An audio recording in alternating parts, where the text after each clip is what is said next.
Hola, buenas tardes y bienvenidos a las conferencias virtuales de CUP.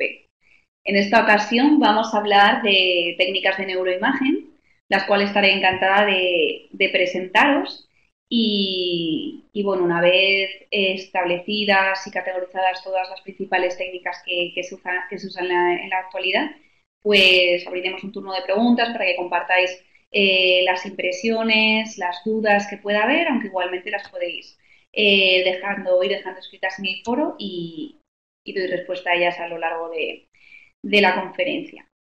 Bueno, pues encantada de saludaros y vamos a comenzar. Bueno, en primer lugar, presentaros las principales técnicas, herramientas de neuroimagen. Hay muchas, estas son las principales que quiero que conozcamos hoy, que tengamos una idea sobre ellas, porque, bueno, porque es importante hablar de neuroimagen y de estas herramientas que analizan el cerebro. En primer lugar, porque parte de nuestro estudio se centra en el cerebro como estudio de la neurociencia que estamos desarrollando, no solo en el máster, sino también aplicándolo en nuestras aulas, en nuestro trabajo profesional. Y si ponemos el cerebro en el lugar principal, pues claro, tenemos que saber cómo se producen los avances que permiten su estudio y para ello saber de qué herramientas disponemos en la actualidad. Ya digo que hay otras técnicas. Estas son las principales y las más utilizadas en la actualidad. No vamos a hacer un gran desarrollo, un gran bagaje histórico porque han sido muchas y nos quedamos con lo que está vigente hoy en día y las últimas actualizaciones para también poder defendernos a la hora de si nos enfrentamos ante un diagnóstico y nos hablan de unas pruebas que se han efectuado desde la persona y, por supuesto, si leemos un estudio y el estudio se centra en una técnica o de neuroimagen, o sea, los sujetos, los participantes han pasado por un estudio de neuroimagen, saber qué datos son esperables, de qué estamos hablando y qué variables vamos a encontrar en ese estudio. Bien, en primer lugar, y algo que estructura esta conferencia, es la división de las técnicas de neuroimagen en estructurales y funcionales. ¿A qué atiende esta división? Bien, la neuroimagen estructural, ¿vale? Cuando hablamos de técnicas estructurales, estamos hablando, por hacer esta diferenciación, esta comparativa, digamos que es una foto del cerebro en un momento determinado. ¿Para qué sirve esta neuroimagen funcional? Por ejemplo, para la detección de tumores o si una persona ha sufrido un ictus, de ver cómo la hemorragia, qué tejido ha dañado, cómo se encuentra ese órgano preservado o afectado. En contraposición, la neuroimagen funcional, haciendo estableciendo esta comparativa, si la imagen estructural era una foto, la neuroimagen funcional sería un vídeo. Aquí lo que observamos son el estudio de procesos. ¿Qué áreas, digamos, entiéndase la comparativa, se activan en según qué procesos? Entonces, con la neuroimagen funcional estudiaremos más bien procesos, también es la más empleada en estudios de investigación a nivel de qué áreas están implicadas en qué funciones. Y la estructural, bueno, ambas técnicas se utilizan para el diagnóstico clínico, por supuesto. La estructural obtendríamos, como ya hemos comentado, una foto, una imagen estática del cerebro en un momento concreto, por eso para el análisis de tejidos es interesante. Bien, dentro de nuestra neuroimagen estructural encontramos dos principales técnicas, como son la resonancia magnética, que todos conoceréis, y la tomografía axial computarizada, TAC o TC, también ambas muy utilizadas y seguramente conoceréis, incluso puede que alguno haya sido sometido a estas técnicas. Nos vamos a centrar exclusivamente en el órgano del cerebro, que es el que corresponde a esta conferencia y el que nos interesa en nuestro estudio, pero obviamente se utiliza para todo tipo de órganos y tejidos de nuestro cuerpo, ¿vale? Eso es muy importante también tenerlo en cuenta. Y en cuanto a la neuroimagen funcional, nos vamos a centrar en cuatro principales técnicas. La resonancia magnética funcional, esta resonancia analiza procesos, tomografía por emisión de positrones, PET, electroencefalografía, EEG, o magnetoencefalografía, MEG. Bien, una vez establecida esta diferenciación, y muy importante que quede clara esta primera división en la que diferenciamos entre una imagen estructural y funcional, vamos a comenzar y dar paso a la neuroimagen estructural. En primer lugar, esta imagen que quiero que observéis, en la que vemos a nivel más visual La diferencia entre neuroimagen estructural y funcional con las técnicas que hemos señalado en el índice que vamos a seguir. Vemos en la parte de arriba tomografía computarizada y resonancia magnética, estas fotos. Y abajo observaríamos estas 4 imágenes de esos procesos que hablábamos, que veremos en la segunda parte de la conferencia, ya que comenzamos con las técnicas de neuroimagen estructural. Bien, esa foto que hablábamos de este órgano que es el cerebro. En primer lugar, y comenzando por la resonancia magnética, podríamos decir una de las técnicas más utilizadas y no solo en el momento presente. Bien, como vemos en la imagen, la resonancia magnética se compone de este túnel, que no es otra cosa que un imán, la camilla en la que reposa el paciente o el participante de nuestro estudio y luego no se ve en la imagen, pero intuimos el equipo, o sea, el ordenador, el amplificador de señal y demás, que analiza esta señal que vamos a recoger. Bien, ¿cómo se recoge o cómo se obtiene la imagen por resonancia magnética? Bien, en primer lugar, decir que es una técnica no invasiva, es decir, no introducimos nada en el cuerpo del sujeto, no provocamos ningún daño, pero sobre todo a nivel de que no introducimos nada en él. Y se emplea este fuerte imán que decimos que es este cinturón en el cual se introducirá la persona y ondas de radio. Como esta parte, bueno, por supuesto hay un físico en el desarrollo de estos instrumentos y en la animación, en la revisión, y por eso, aunque trataremos algunos temas físicos, es decir, no es nuestro campo de estudio. Bien, este fuerte imán lo que hace es, o sea, creamos un campo magnético en el cual los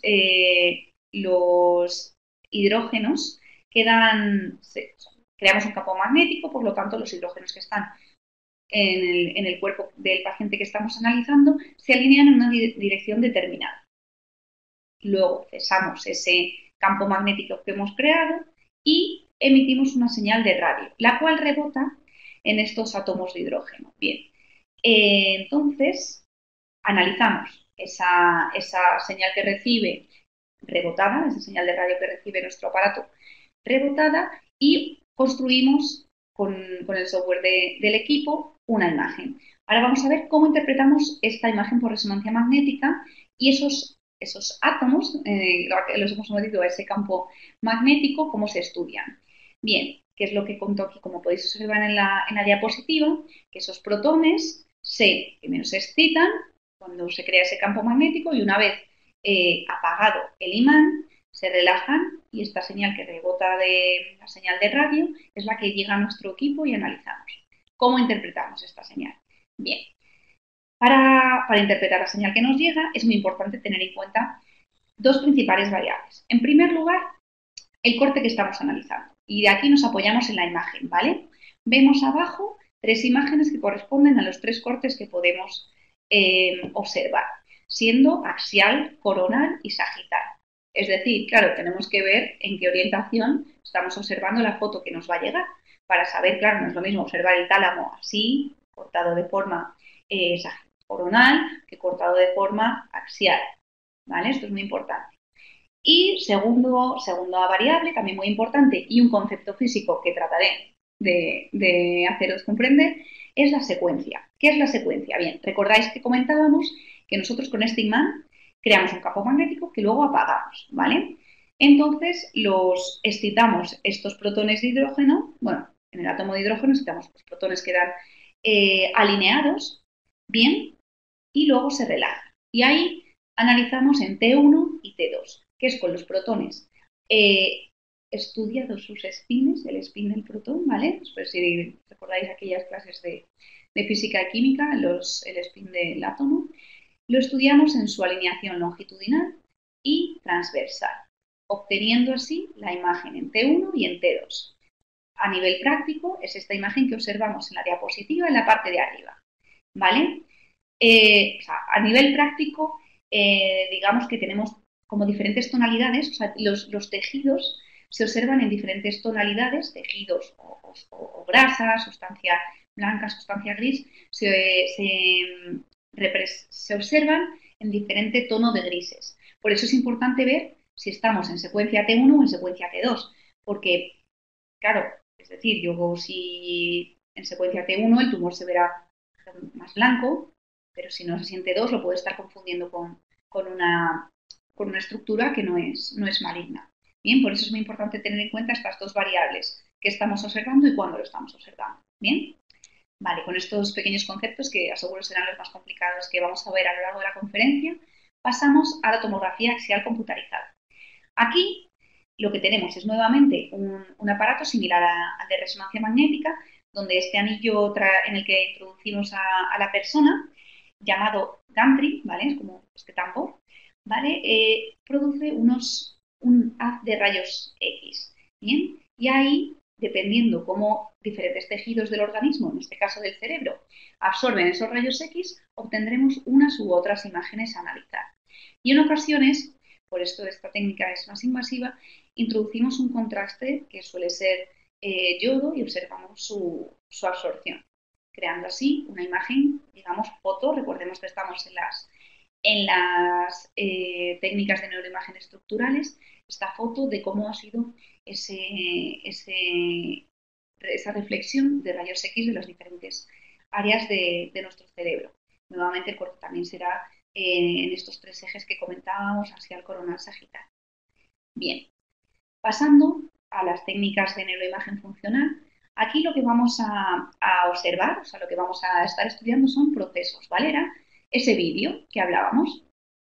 Estos procesos podemos observar cómo es el comportamiento electrofisiológico de nuestro cerebro, o sea, cómo se comporta a nivel eléctrico y cómo se comporta a nivel metabólico, es decir, cuando un área de nuestro cerebro está operativa, está funcionando, forma parte de un proceso, consume más glucosa, consume más oxígeno, como los músculos de nuestro cuerpo. Entonces nosotros podemos analizar qué áreas están consumiendo, qué zonas están haciendo ese consumo.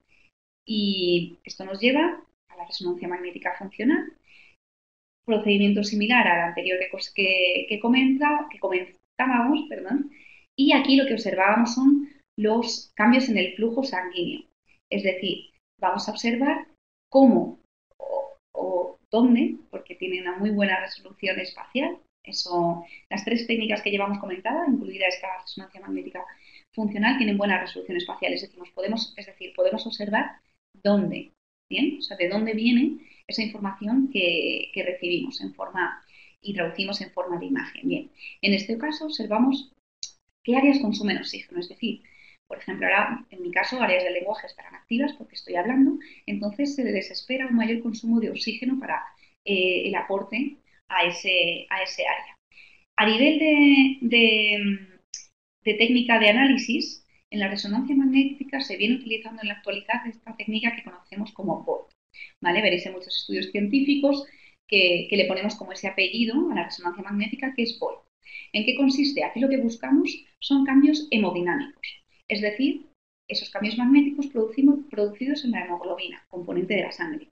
Aquí lo que vamos a mirar es la hemoglobina, no nos interesan otros compuestos. Entonces, de ahí concluiremos que cómo se consumo de oxígeno en esas áreas que observaremos, ¿vale? Pero nos vamos a centrar en la hemoglobina y esa es la técnica BOID de esta resonancia magnética funcional.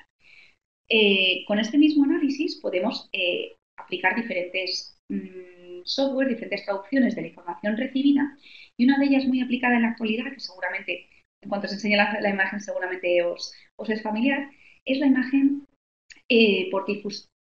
por tensor de difusión de imagen. Bien, aquí ¿qué queremos hacer? ¿Qué hacemos? Ahora os explicaré con la siguiente diapositiva, pero lo que observamos es la conectividad, es decir, lo que nos interesa son los tractos, la sustancia blanca, cómo son esas fibras, esos axones que comunican diferentes áreas. Y vamos a ver cómo es su volumen. ¿Cómo analizamos su volumen? Estudiando la anisotropía fraccional, ¿vale? Es un concepto algo complicado que también viene relacionada con las moléculas de agua y el estudio de esta anisotropía, que viene explicada, como observáis en la imagen, al fin y al cabo es hablar sobre la organización de estos átomos de agua y lo que podemos extraer de su análisis es si los tractos de sustancia blanca, ¿vale? Estamos hablando de conectividad, ahora ya no hablamos de, digamos, esos axones de las neuronas, esos puentes que unen áreas. Entonces, esta anisotropía lo que nos mide es si si el volumen está o no preservado, es decir, si hubiese una mayor anisotropía, habría unos menores volúmenes de sustancia blanca. Entonces podríamos sospechar no una deficiencia, pero esos volúmenes están en unos niveles por debajo de lo esperado. Y esta imagen, esta tractografía que observáis abajo de la imagen de colores, seguramente ya estáis familiarizados con ella o la habéis visto en alguna ocasión, lo que hace es la traducción. O sea, nosotros tomamos esta imagen, la traducimos al software para analizar a nivel de anisotropía fraccional y la traducimos a un software en el que se han estipulado por convenio los colores rojo, verde o azul para los ejes X, Y y Z, ¿vale? Vertical, horizontal, longitudinal. Entonces, por eso se nos construye una imagen que estamos hablando de conexiones, veríamos el cuerpo calloso, ¿no? Esa pequeña U roja que vemos en nuestra imagen, ¿vale? Y como veis, tiene muy buena resolución espacial porque podemos prácticamente dibujar el esquema del cerebro en base a la imagen que hemos analizado, estudiado en nuestro paciente que se introdujo en la resonancia magnética. Bien, continuando con la siguiente técnica, hablar de la tomografía por emisión de positrones o PET. Bien, esta técnica analiza la distribución tridimensional que adopta en nuestro organismo un radiofármaco, gracias a tomógrafos que detectan los fotones gamma. Es decir, en este anillo en el que nuevamente introducimos a la persona, tenemos detectores centrados en detectar estos fotones gamma. Bien, ¿cuál es la diferencia con las anteriores? En esta ocasión vamos a inyectar un radiofármaco. Generalmente utilizamos el flúor. El flúor se adhiere a la glucosa, ¿vale? Y aquí estaríamos hablando de consumo metabólico. Es decir, nosotros, cuando nuestro organismo, así como consume oxígeno para funcionar, también consume glucosa. Observamos un consumo metabólico en las áreas implicadas en un proceso. Entonces, inyectamos este radiofármaco a nuestro paciente y lo introducimos en nuestro anillo, esta vez dotado de detectores de fotones gamma. Bien, y también es importante decir que a nivel de investigación diseñamos tareas determinadas. Es decir, ponemos a la persona con un dispositivo en la mano, quizás unas gafas en las que proyectamos una tarea, ya sea hacer clic cuando aparezca la palabra eh, manzana, por ejemplo, e ignorar la palabra naranja, por ejemplo, una tarea go no go. Bien, se podrían diseñar tareas de este tipo para ver qué procesos están implicados en la ejecución, en la inhibición, depende del estudio que queramos desarrollar. Y es muy importante también a nivel de investigación cómo se desarrollan, cómo se diseñan estas tareas para observar lo que efectivamente deseamos, ya sea, existen también muchas tareas a nivel de lenguaje, de denominación, o sea, todos los componentes del lenguaje, ya sea denominación oral, denominación escucha auditiva, comprensión, expresión verbal, se pueden diseñar tareas y tenemos a la persona dentro de nuestro aparato, ya sea en el PET o en la resonancia magnética también, ejecutando esa tarea.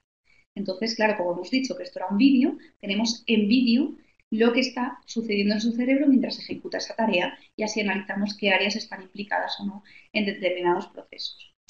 Bien, continuando con la electroencefalografía, aquí nos encontramos primero con un posicionamiento, con una herramienta a efectos visuales algo diferente. En esta ocasión vamos a colocar unos electrodos a nivel de cuero cabelludo sobre nuestro participante, nuestro paciente. Bien, estos electrodos registran la señal eléctrica. Como sabéis, a nivel cerebral, las neuronas, a nivel cerebral y global, obviamente, las neuronas se comunican a través de sinapsis y estas pueden ser químicas o eléctricas. El pulso eléctrico de estas conexiones, de esta red neuronal de sinapsis eléctricas, podemos registrar cómo con estos electrodos que registran la señal eléctrica y los colocamos a nivel de cuero cabelludo.